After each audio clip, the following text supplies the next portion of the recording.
Sarah, as Sandra had said. I'm also in the high school group. I'm a senior, and I've been in our group for about 6 years now. So I was in middle school, and you guys were younger. And so in the church, I lead worship with some of my friends, and I also go to Bible study on Thursdays, so you guys might see me from there. And then I also work in the nursery, so that's fun. So today I'm going to talk to you guys about discipleship, and that goes along with our theme of Illuminate. So for those that are new, we've been talking about Illuminate, so that's just the idea of spreading God's light and getting the word out of what Christianity is. So when I came to the church, I actually was invited by one of my friends, Grace, and the reason that I'm so comfortable with talking about my faith is partially because of her and her bringing me into the church. So without her, I wouldn't have even really known much about God. So and she's back there, so she's pretty cool. Go Grace! All right, so today, I don't want to bore you guys too much, but we're going to read a parable, and it goes along with my teaching. So the parable is Luke 15, and it's called the parable of the lost sheep. So if you guys want to grab your Bibles out, it's towards the end of the Bible. It's only about one paragraph, so yeah. Kennedy. What was it again? Luke 15. What page is that? Oh, no. All right, so as you guys are getting there, I'm going to 8797. go ahead and start for you. I'm going to read it, and then go ahead and just read along with me if you're there. If not, you can just listen. It's going to be the first one, so just the whole thing. So it goes, actually we're going to start at 3, so if you want to go ahead and, So Jesus told them this story. If a man has 100 sheep and one of them gets lost, what will he do? Won't he leave the 99 others in the wilderness and go search for that one that is lost until he finds it? And when he has found it, he will joyfully carry it home on his shoulders. When he arrives, he will call together his friends and neighbors, saying, "Rejoice with me, because I have found my lost sheep." In the same way, there is more joy in heaven over one lost sinner who repents and returns to God than over the 99 who are righteous and have not strayed away. My version is a little bit different than y'all's, but we're going to go with it. So that's kind of what I wanted to talk to you guys about today, is the idea of leaving the 99 and going to search for the one person that is lost. So, let's see. So the idea of this whole teaching is, are you willing to be a shepherd? If we're called to reflect Christ, and as Christians we're supposed to, spread the love of Christ, isn't it our job as Christians then to not necessarily hang out with those people that we want to hang out with and that we choose to hang out with, but influence the life of other people that we might not necessarily want to, or that we feel God needs us to talk to. And that can be really hard. So my question for you is, would you search for the one sheep, the one lost person, that it's not necessarily going to be the easiest?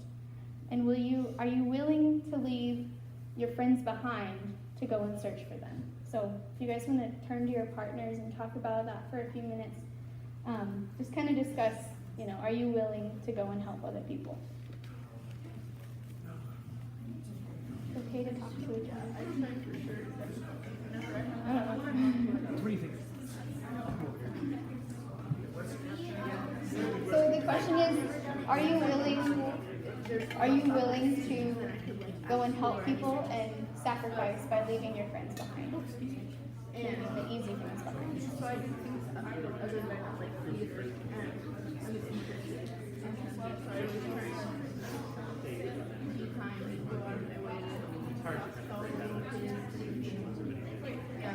Yeah.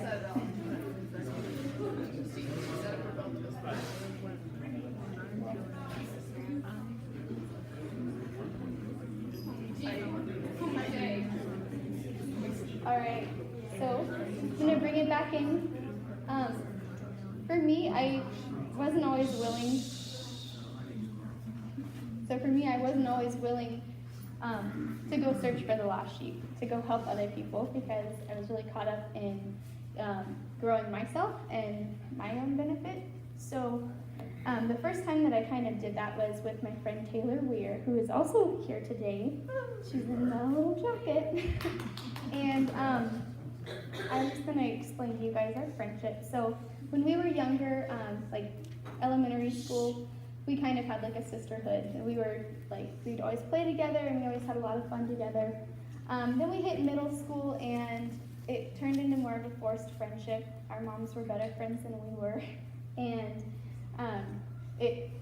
we were only friends because we had to be. We weren't necessarily choosing to spend time together. We didn't have any of the same classes either. So then we hit high school. It was kind of the same thing. We didn't really talk to each other. We went to separate schools. And I always knew that she was struggling with things, but I wasn't ever willing to help her. I just was always told that I needed to be her friend because that's what I needed to do.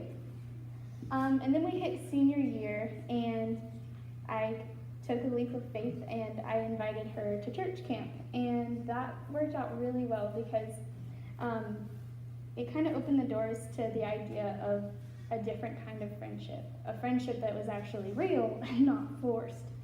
So that went really well for us. So then started thinking about the question of, so how can I be a shepherd to her? And like, what is the purpose of even being a shepherd? And that's the main goal of being a shepherd necessarily is bringing people to Christ, going and helping those who don't know God. And so that's something that's super important, is to always seek people who are not yet with God. So then the idea of the one lost sheep, I think it's important to describe that.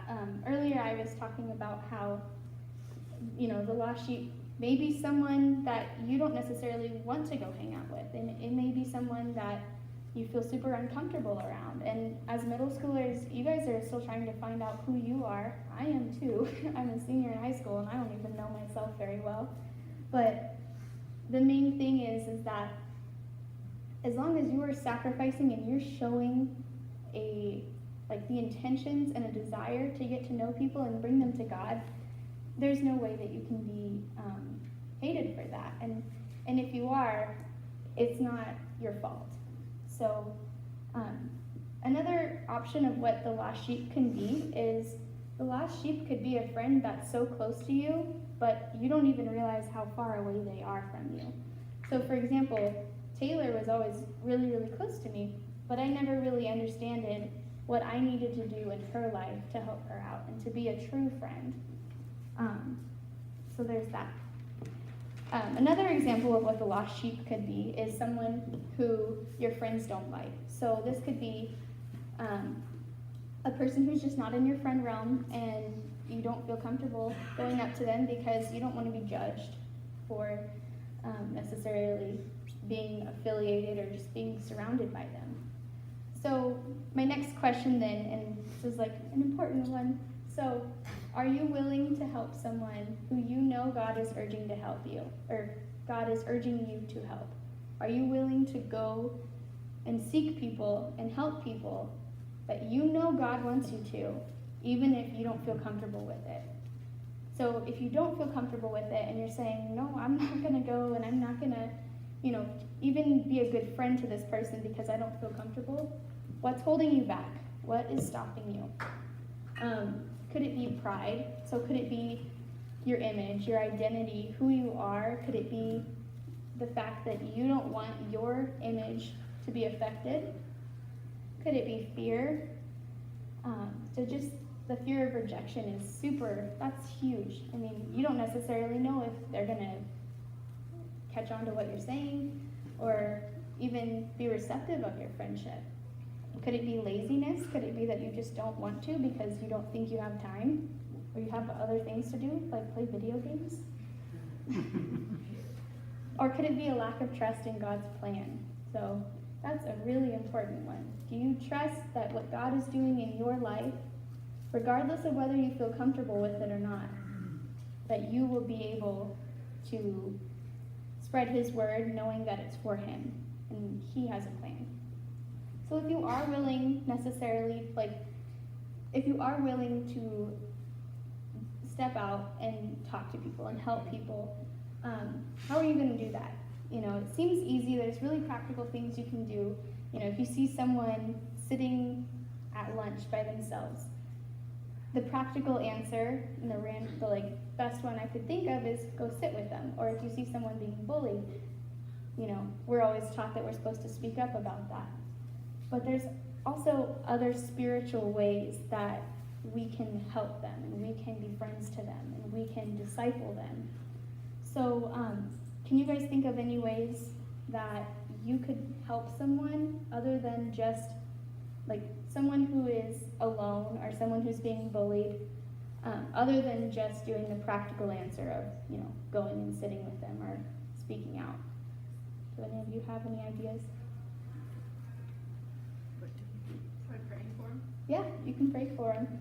It seems like that's an easy one too, but for a lot of us it's pretty hard to pray because we don't always know what we can pray about, but I find that it's easier for me to pray for other people. Or trying to face your fear and just talk to them. Yeah, just talking to them. People really like interaction, and it's always a good first step to talk to them. So another instance where I was able to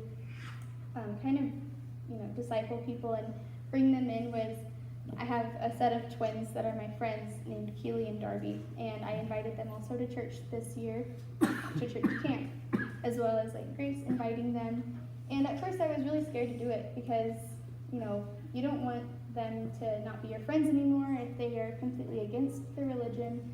And there's a lot of fear in it, so you don't necessarily feel comfortable asking people, hey, would you like to come to camp with me? Or, hey, would you like to come to church with me? Or even hanging out, because then you're starting a friendship with these people. But after I kind of crossed the threshold of getting over myself and realizing that whatever I'm doing, if it's going to help them down the road, whether it helps them now or not, at least I can start something that could possibly help them one day. And that's our main goal, is to get the word out so that they will know Christ like we know Christ. So the result from that was really positive, and it wasn't necessarily what I was expecting, but for my two friends, they ended up starting to have a connection with Christ. And even though it may not be what I was expecting, I at least was able to open the door for them and make sure that they knew that they had an open friendship to where if they ever had questions, they could come to me because they know that I'm involved in the church and that I can answer questions if I need to. So when you help people, not only are you displaying Christ's love, but you're also opening the door to a more comfortable environment for them. So as I was saying before, it's so much more important to let them know that they can feel comfortable around you, and that if they have questions, they can go to you, rather than pushing God's word on them. I would so much more rather build a healthy friendship and have them know that I'm a Christian, so that one day they could come to me if they had questions. So then we're going to pull up John 17:26, and if you guys can find it, go ahead. If not, don't worry about it. We've got it on the screen for you too.